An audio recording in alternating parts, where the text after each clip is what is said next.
Here's what happened. The rain arriving, and it's such a fast part of the racetrack. Cannett's going to be the first one to go. Flying motorcycle just missed Iagura there by a whisker.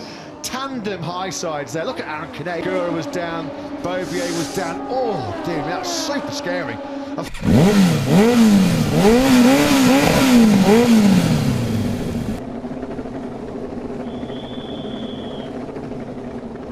He's going to lose the rear. Behind him, Beaubier and Iagura lose the rear. Very, really scary.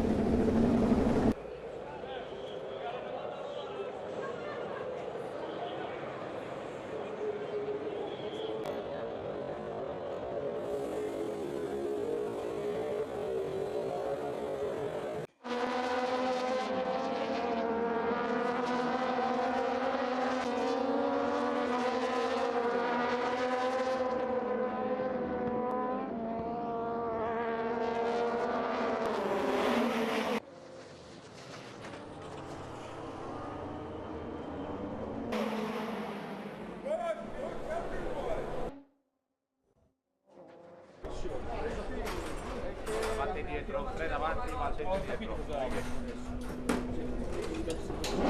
Per vedere se mettono la moto, se no, hai capito?